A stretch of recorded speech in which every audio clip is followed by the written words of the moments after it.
Hello നമസ്കാരം. നിങ്ങളോട് പറയുന്നത് എന്താണെന്ന് വെച്ചിട്ടുണ്ടെങ്കിൽ, നിങ്ങളൊരു കാര്യം മാനിഫെസ്റ്റ് ചെയ്യുന്നുണ്ടെങ്കിൽ, എന്തെങ്കിലും ഒരു കാര്യം നിങ്ങൾ ആഗ്രഹിക്കുന്നു, അത് നിങ്ങൾ മാനിഫെസ്റ്റ് ചെയ്യുന്നുണ്ടെങ്കിൽ രണ്ട് കാര്യങ്ങൾ പ്രധാനമായിട്ട് ശ്രദ്ധിക്കുക. ഒന്ന്, ആ ഒരു മേഖലയിൽ അതുവരെ നടന്നു പോയിട്ടുള്ള, നിങ്ങൾക്ക് ലഭിക്കാതെ പോയിട്ടുള്ള കാര്യങ്ങൾ, നിങ്ങളെ വേദനിപ്പിച്ചിട്ടുള്ള സംഭവങ്ങൾ, അതിൽ നിന്ന് നിങ്ങൾ കംപ്ലീറ്റ്ലി മൂവ് ഓൺ ചെയ്തിട്ടുണ്ടായിരിക്കണം. അത് റിലീസ് ചെയ്യണം. ആ എനർജീസ് നിങ്ങളുടെ ലൈഫിൽ നിന്ന് നിങ്ങൾ റിലീസ് ചെയ്യുമ്പോഴേ ഈ ആഗ്രഹിക്കുന്ന കാര്യത്തിനെ നിങ്ങൾക്ക് നിങ്ങളുടെ ജീവിതത്തിലേക്ക് വളരെ വിജയകരമായിട്ട് മാനിഫെസ്റ്റ് ചെയ്യാൻ സാധിക്കുള്ളൂ, കൊണ്ടുവരാനായിട്ട് 3D റിയാലിറ്റിയിലേക്ക് കൊണ്ടുവരാനായിട്ട്, അല്ലെങ്കിൽ യാഥാർത്ഥ്യമാക്കി എടുക്കാനായിട്ട് സാധിക്കുള്ളൂ.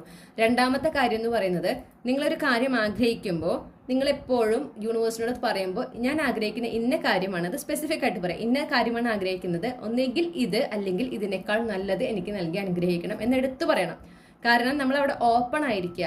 യൂണിവേഴ്സ് എങ്ങനെയാണോ നമ്മുടെ ആഗ്രഹത്തിനെ നമ്മുടെ യാഥാർത്ഥ്യമാക്കി കൊണ്ടുവരുന്നത്, അത് അതേപടി സ്വീകരിക്കാൻ ഒരു മനസ്സ് നമുക്ക് ഉണ്ടായിരിക്കണം. അതിന് നമ്മൾ തയ്യാറായിരിക്കണം.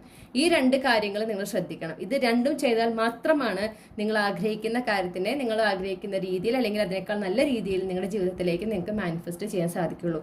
അല്ലാത്ത പക്ഷം നിങ്ങൾക്ക് എത്ര മാനിഫെസ്റ്റ് ചെയ്യുമ്പോഴും അതിലൊരു കാലതാമസം നേരിടുക, ഒരുപാട് തടസ്സങ്ങൾ നേരിടുക, അങ്ങനത്തെ ഒക്കെ ഒരു അവസ്ഥയിലേക്ക് പോകാനും, പിന്നെ നിങ്ങൾക്ക് ക്രമേണ നടക്കില്ല, നിങ്ങളിൽ തന്നെ ഒരു വിശ്വാസം ഇല്ലാണ്ടാവുക, നിങ്ങൾക്ക് മാനിഫെസ്റ്റ് ചെയ്യാൻ സാധിക്കില്ല എന്നൊരു തോന്നലുണ്ടാവുക, അങ്ങനെ ഒരു ലോ വൈബ്രേഷൻ എനർജിയിലേക്ക് പോകാൻ സാധ്യതയുണ്ട്.